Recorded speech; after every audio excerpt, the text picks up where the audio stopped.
آمن الله ورسوله ولا يدينون دين الحق من الذين أوتوا الكتاب حتى يعطوا الجزية عن يد وهم صاغرون صدق الله العظيم. ترجمہ: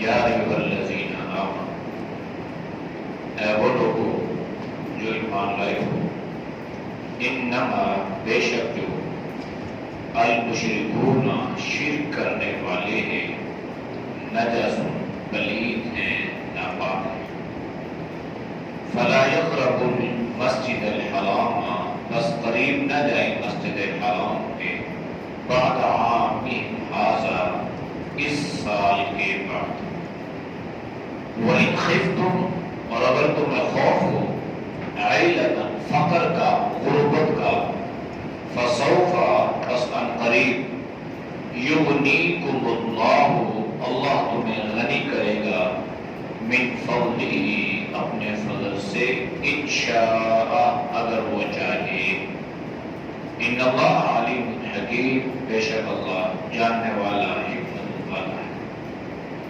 قاتل الذین، لڑو ان لوگوں کے ساتھ، لا یؤمنون باللہ، جو ایمان نہیں رکھتے اللہ پر، ولا بالیوم الآخر، اور نہ آخرت کے دن پر، ولا یحرمون، اور نہ حرام جانتے ہیں، ما اس چیز کو، حرم اللہ، جس کو حرام کیا اللہ نے، ورسولہ، اور اس کے رسول نے، ولا یدینون، اور قبول نہیں کرتے، دین الحق، سچے دین کو، من الذین، ان لوگوں سے، اوتوا الکتاب، جنہیں کتاب دی گئی، حتیٰ یہاں تک، یعطوا الجزیۃ، ادا کریں جزیہ، عن ید، ہاتھ سے، وہم صاغرون، اور وہ ذلیل و رسوا ہونے والے ہیں.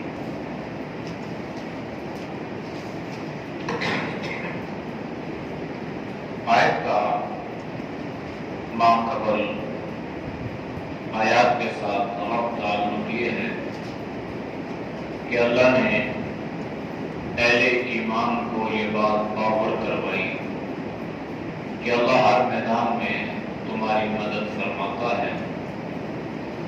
حنین کا جو معرکہ تھا، اس میں بھی اللہ نے آپ کی مدد فرمائی، اور صورتحال یہ تھی کہ آپ میدان سے نکل رہے تھے، پھر اللہ نے سکینت اتاری، اطمینان، سکون عطا فرمایا، اور جب اللہ کی مدد شامل حال ہوئی تو اللہ نے اسی لشکر کو دوبارہ حوازن پر، ثقیف پر، اور قبیلہ بنو بکر پر اللہ نے اسے غلبہ عطا فرما دیا. پھر ایک ضابطہ اور ایک دستور اللہ نے ان مشرکوں کے بارے میں ہمیشہ کے لیے بیان فرما دیا، اور وہ یہ ہے، یا ایھا الذین آمنوا، ایمان والوں سے اللہ نے فرمایا، اے ایمان والوں، انما المشرکون، بے شک جو لوگ شرک کرنے والے ہیں، مشرک ہیں، اللہ کی ذات اور اللہ کی صفات میں اللہ کے غیر کو شریک ٹھہراتے ہیں، نجس، وہ ناپاک ہے. نجس، ناپاک، غلیظ، ناپاکی، پلیتی، یہ دو طرح کی ہے. ایک ہوتی ہے نجاست غلیظہ، ایک ہوتی ہے نجاست خفیفہ. پھر ایک ہوتی ہے نجس عین، نجاست عین، اور پھر ایک ہوتا ہے نجاست حکمی. فقہاء نے اس کی الگ الگ توضیح بیان فرمائی ہے. ہر نجاست کا حکم الگ الگ ہے. نجاست غلیظہ کا حکم یہ ہے کہ اگر نجاست غلیظہ کپڑوں پہ لگ جائے، جسم پر لگ جائے، تو جسم ناپاک ہوتا ہے. کپڑے ناپاک ہو جاتے ہیں، نماز اس پر ادا نہیں ہو سکتی۔ نجاست خفیفہ جو ہے وہ اگر لگ جائے تو اس سے نماز ہو جاتی ہے۔ اسی طرح نجاست عین، ایک ہے نجاست حکمی۔ اب یہاں جو اللہ نے فرمایا نجسن کہ مشرک ناپاک ہیں، یہ کس قسم کی ناپاکی مراد ہے؟ ناپاکی کی مختلف اقسام میں نے بیان کی ہیں، ان سب کا خلاصہ یہ ہے کہ ناپاکی دو طرح کی ہے، ظاہری بھی ہے، باطنی بھی ہے۔ ظاہری یہ ہے کہ کپڑوں پہ کوئی نجاست لگ جائے، گندگی لگ جائے، بول و برات لگ جائے، پیشاب لگ جائے اور اس طرح کی کوئی غلیظ چیز لگ جائے۔ حکمن یہ ہے، باطنی نجاست یہ ہے کہ اس کے جو عقیدہ ہے، اس کے جو نظریات ہیں، یہ گندے ہو، یہ صحیح نہ ہو۔ ابھی جو مشرک یہاں پہ اللہ نے بیان فرمایا ہے، ان میں یہ دونوں باتوں کا امکان ہے۔ ایک بات تو قوی ہے کہ مشرک ناپاک ہے، وہ اس اعتبار سے ہے کہ اس کے عقائد، اس کے نظریات غلیظ ترین ہیں، یعنی اس کا جو باطن ہے، اس کا جو اندر ہے وہ صحیح نہیں ہے، لہذا اس کو اس نجاست سے تعبیر فرمایا گیا۔ ظاہری طور پر کافر ناپاک ہے یا نہیں ہے، اس کے لیے ہر کافر کا حکم الگ الگ ہوگا۔ جیسے کسی مسلمان پہ غسل فرض ہو جائے تو ہم اس کو کہتے ہیں ناپاک، حالانکہ انسان تو پاک ہے۔ اس غلاظت غلیظہ کی وجہ سے اس کا جسم ناپاک ہوا تو جب تک یہ غسل نہیں کرے گا تب تک یہ پاک نہیں کہلائے گا۔ صفائی ستھرائی کا جو انتظام اللہ نے اسلام کو دیا ہے وہ کافروں کے ہاں نہیں ہے۔ اس لیے جب کوئی آدمی مسلمان ہوتا ہے تو اس کے لیے پہلا حکم یہ ہے کہ وہ غسل کرے، پاک ہو جائے۔ اس لیے ان کے ہاں اس قسم کی کوئی ایسی چیز نہیں ہے کہ جسم سے کسی نجاست کا اخراج ہو اور ان پہ غسل فرض ہو یا غسل کریں، ایسا نہیں۔ تو اسلام کی ایک ترتیب ہے، شریعت کی ایک ترتیب ہے، تو اس ترتیب کے مطابق اہل کفر کو، اہل مشرکوں کو اللہ نے نجس سے تعبیر فرمایا ہے، اور اس نجاست سے مراد ان کی نجاست اندرونی باطنی ہی مراد ہے۔ ورنہ جناب نبی کریم صلی اللہ علیہ وسلم کے پاس ایک وفد آیا طائف کے مشرکین کا، تو نبی علیہ السلام نے ان کے لیے مسجد نبوی کے صحن میں خیمے لگوائے۔ مسجد نبوی مسجد کا حصہ تھا وہ صحن، اور یہ آیت اتر چکی تھی پہلے، اعلان بھی ہو چکا تھا۔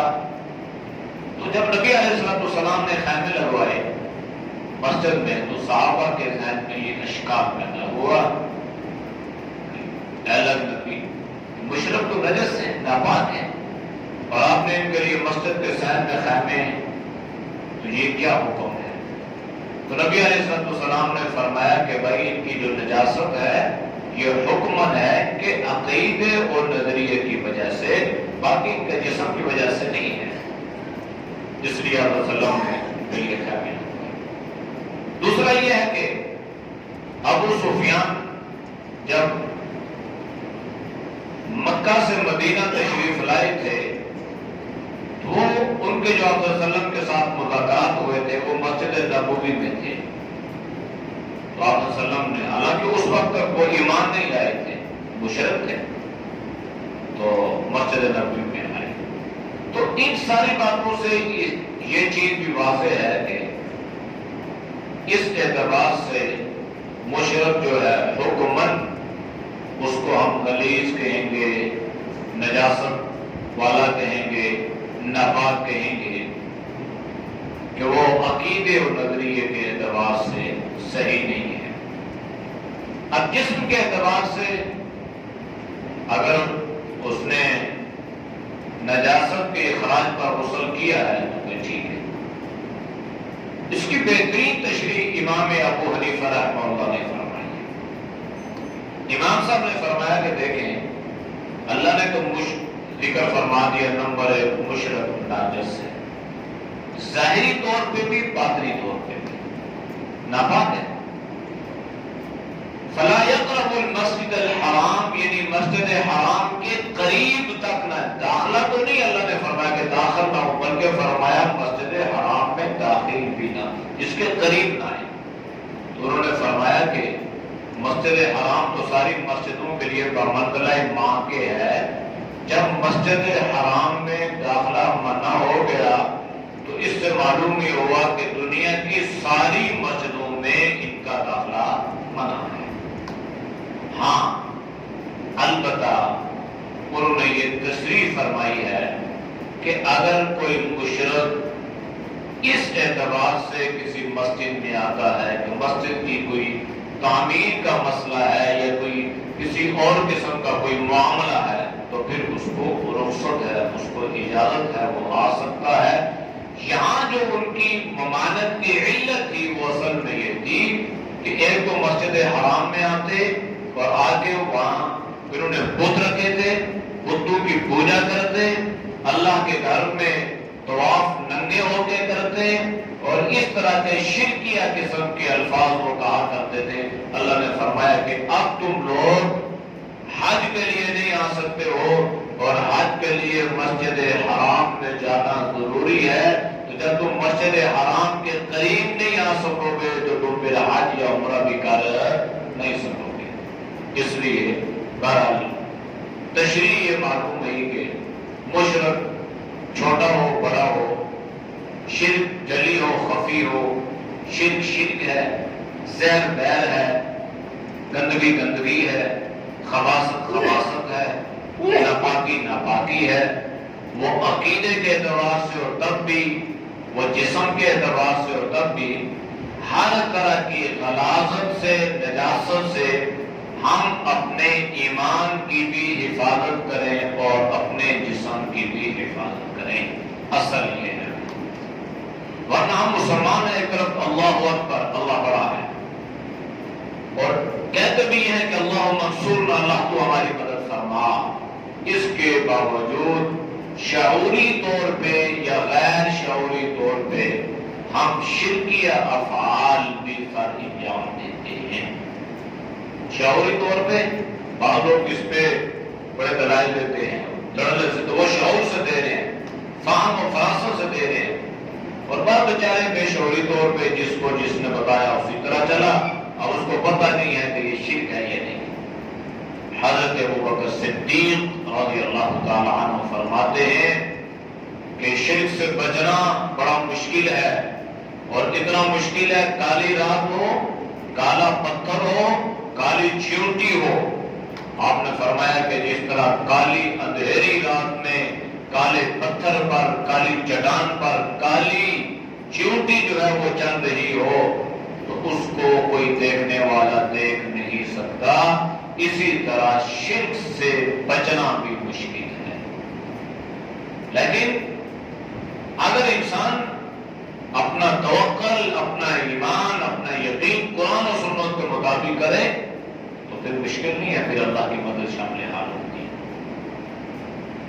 فَلَا يَقْرَبُ الْمَسْجِدَ الْحَرَامَ بَعْدَ عَامِهِمْ هَذَا، داخلہ منع ہو گیا، کافروں کا اعلان ہو گیا، پر سر اعلان کہ آج کے بعد، اس سال کے بعد کافر لوگ نہ مسجد حرام میں داخل ہو سکتے ہیں اور نہ وہ حج اور عمرے کے لیے آ سکتے ہیں، اس لیے کہ مشرک عبادت قابل قبول نہیں ہے، تم آ نہیں سکتے ہو۔ جب یہ اعلان ہوا نا کافروں سے، گویا مشرکوں سے اس قسم کا، تو بعض لوگوں کے ذہن میں، صحابہ کے ذہن میں یہ خیال پیدا ہوا ہوگا جس کی آگے اللہ نے تردید فرمائی کہ اگر ہم ان کے ساتھ اس طرح سے سلوک کریں گے تو پھر ساری معیشت پر قبضہ جو ان مشرکوں کا ہے اور ان یہودیوں کا ہے اور ان نصارہ کا ہے اور ان کافروں کا ہے، تو پھر تو ہمارے ان سے لین دین ہے، تجارت ہے، کاروبار ہے، بزنس ہے، تو پھر اقتصادی طور پہ ہم بہت کمزور ہو جائیں گے۔ یہ ایک عجیب چیز ہے مال۔ تو صحابہ کے ذہن میں یہ بات آئی ہوگی، کسی نے اس کا اظہار نہیں کیا، یا اللہ کو علم تھا کہ ہو سکتا ہے ان کے ذہن میں یہ خیال پیدا ہو جائے، یا امکان تھا یا بعد میں آنے والے مسلمانوں کے ذہنوں میں یا ان کے دل میں یہ خیالات پیدا ہونے کا امکان تھا کہ اگر کافروں کے ساتھ ہمارا یہ سلوک اور رویہ ہوگا تو کافر تو ہمارے ساتھ اقتصادی بائیکاٹ کریں گے، ہمارے اوپر اقتصادی پابندیاں لگائیں گے، معاشی طور پہ بحران کا شکار ہو جائیں گے، تو پھر تو ہمارے لیے مشکلات پیدا ہو جائیں گی۔ یہ چیز کا امکان تھا، تو اللہ نے کیا فرمایا؟ وَإِنْ خِفْتُمْ عَيْلَةً، اور اگر تمہیں خوف ہو کس کا؟ فقر کا، غربت کا، اقتصادی پابندیوں کا، معاشی بحران کا، تو پھر ذہن میں رکھو فَسَوْفَ يُغْنِيكُمُ اللَّهُ، بس عن قریب اللہ تمہیں غنی کر دے گا، عن قریب اللہ تمہیں مالا مال کر دے گا، من فضلہ، اللہ اپنے فضل سے تھا۔ ان کی کیا حیثیت؟ انہیں کون دے رہا ہے؟ انہیں بھی تو اللہ ہی دے رہے ہیں، اور تمہیں بھی اللہ دے گا۔ تمہارے اوپر تھوڑا امتحان آئے گا، لیکن پریشانی کی ضرورت نہیں ہے۔ تم اس وجہ سے کہ یہ اعلان نہ کرو اور ان کے ساتھ جو ہے ان کو مسجد حرام میں بھی آنے دو اور ان کے داخلے پہ بھی اگر پابندی نہ لگائی جائے کہ ساری معیشت جو ہے ان کے قبضے میں ہے تو مسلمان معاشی طور پہ پہلے سے کمزور ہے اور کمزور ہو جائے گا۔ فرمایا نہیں، اس کی فکر مت کرو، یہ پرواہ کیوں کرتے ہو کہ ہم معاشی طور پہ کمزور ہو جائیں گے، ہم نے ان کو اڈے نہ دیے تو ہم کیا کھائیں گے اور وغیرہ وغیرہ جو صورت ہے۔ تو اللہ نے کیا فرمایا؟ فَسَوْفَ يُغْنِيكُمُ اللَّهُ، اللہ تمہیں ان قریب غنی کر دے گا اپنے فضل سے اگر اللہ نے چاہا۔ تو پھر اللہ نے صحابہ کو کیسا غنی کر دیا۔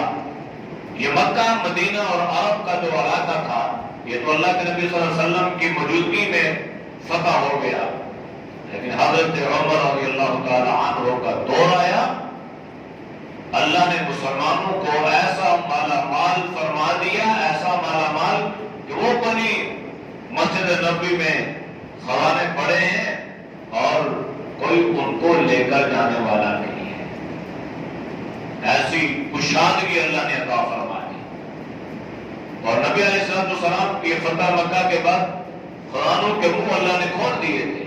جہاد کی برکت سے اللہ نے مسلمان کو بڑا مالا مال فرمایا تھا۔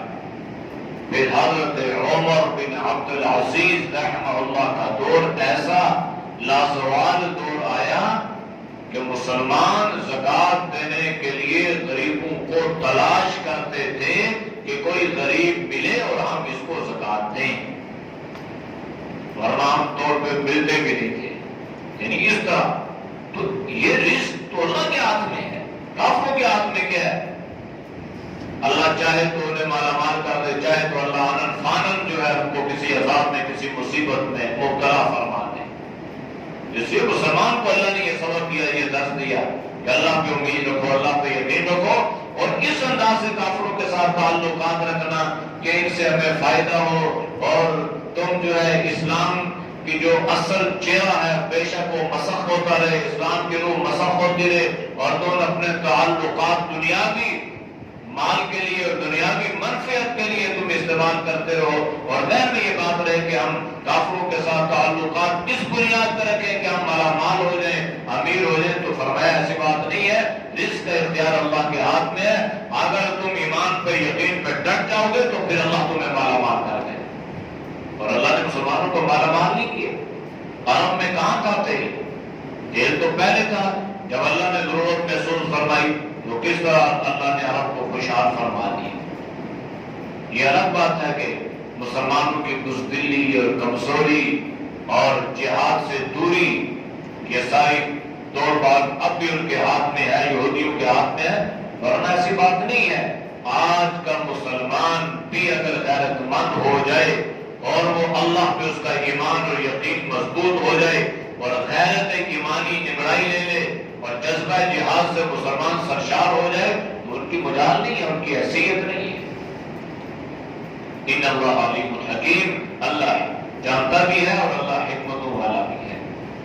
قاتل الذین، تم لڑو ان لوگوں سے، فکر مت کرو، پرواہ مت کرو، کن لوگوں سے؟ لا یؤمنون باللہ، جو اللہ پر ایمان نہیں رکھتے، ولا بالیوم الآخر، اور نہ آخرت کے دن ایمان رکھتے ہیں، ولا یحرمون ما حرم اللہ، اور نہ حرام جانتے ہیں اس چیز کو جس کو حرام کیا اللہ نے، ورسولہ، اور اس کے رسول نے، ولا یدینون، اور قبول نہیں کرتے دین الحق کی، سچے دین کو، من الذین، ان لوگوں سے، اوتوا الکتاب، جنہیں کتاب دی گئی، یعنی اہل کتاب سے بھی لڑو۔ تو اہل کتاب سے لڑے، یہودی اہل کتاب نہیں تھے، خیبر یہودیوں کا قلعہ بن گیا، گڑھ بن گیا تھا، اور یہاں سے سازشیں ابھرتی تھیں، اور یہاں سے ان کے سازشی لوگ تیار ہو کے پھر وقت آیا کہ یہاں سے ان کو نکال دیا گیا اور ذلیل اور رسوا کر کے ان کو نکالا گیا۔ فتنے جو تھے یہ سب اٹھا رہے تھے اللہ کے خلفائے کے دور میں، حضرت ابوبکر صدیق رضی اللہ تعالیٰ عنہ کا دور، یہ جو طائف کا قرب جوار کا جو علاقہ تھا، اس طرف بھی فتنے تھے۔ یمامہ میں مسلمہ کذاب نے نبوت کا دعویٰ کیا، اس کو بھی کچلا گیا۔ اسود عنسی نے نبوت کا دعویٰ کیا، اسے بھی کچلا گیا۔ منکرین زکات نیا فتنہ پیدا ہوا، اسے بھی کچلا گیا۔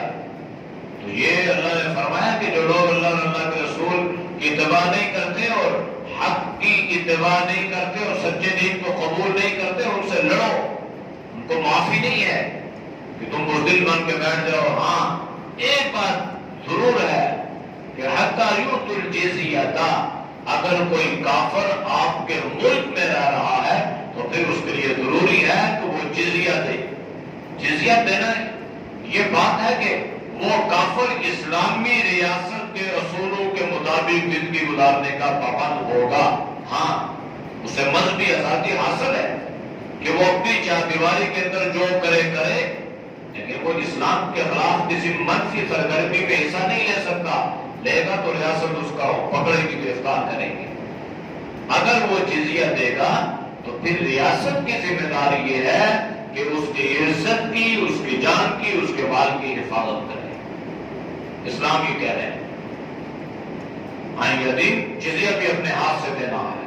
جب یہ دیں گے جزیہ تو یہ ان کے لیے بڑی ذلت ہے، وَهُمْ صَاغِرُونَ، اور وہ ذلیل رسوا ہونے والے ہیں۔ اعوذ باللہ من الشیطان الرجیم، بسم اللہ الرحمن الرحیم، یا ایھا الذین آمنوا انما المشركون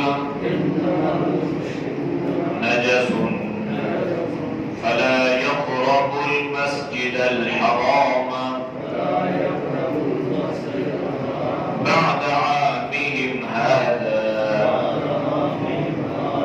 وإن خفتم عيلة فسوف يغنيكم الله من فضله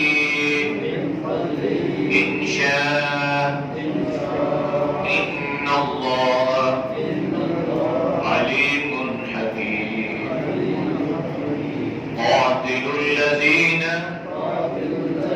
لا يؤمنون بالله ولا باليوم الآخر ولا يحرمون ما حرم الله ورسوله ولا يدينون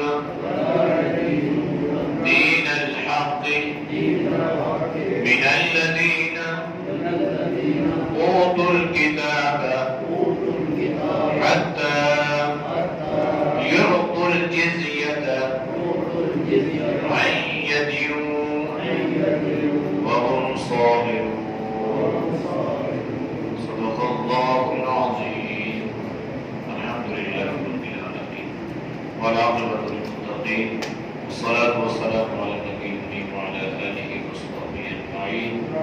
یا اللہ ہم سب کے سیدہ پورے گناہوں کو معاف فرما، گناہوں سے حفاظت فرما، نیک اعمال کی توفیق نصیب فرما، برے اعمال سے، برے خیالات سے، برے راستوں سے، برے شعبوں سے یا اللہ تو ہم سب کی حفاظت فرما. یا اللہ تو ہم سب کو صحت ایمان والی زندگی نصیب فرما، ہر بیماری سے، ہر پریشانی سے، ہر آفت سے اللہ تو ہم سب کی حفاظت فرما. یا اللہ یہ جو فیضی کا بچہ بیمار ہے، پانی میں گرا ہے، یا اللہ اس بچے کو اپنے فضل سے، اپنے کرم سے صحت ایمان والی زندگی نصیب فرما. یا اللہ اسے جلد صحت یابی عطا فرما. جو بھی بیمار ہیں یا اللہ جہاں کہیں بھی ہیں، چھوٹے ہیں، بڑے ہیں، یا اللہ بچے ہیں، بچی ہیں، اللہ اپنے فضل سے، اپنے کرم سے یا اللہ ہر مریض کو صحت کاملہ عاجلہ نصیب فرما. یا اللہ حاسدین کی حسد سے، منافقین کی منافقت سے، شرعی لوگوں کے شر سے اللہ تو ہم سب کی حفاظت فرما. اے اللہ پوری امت کی حفاظت فرما. ربنا تقبل منا انك انت السميع العليم وتب علينا انك انت التواب الرحيم. صلی اللہ تعالی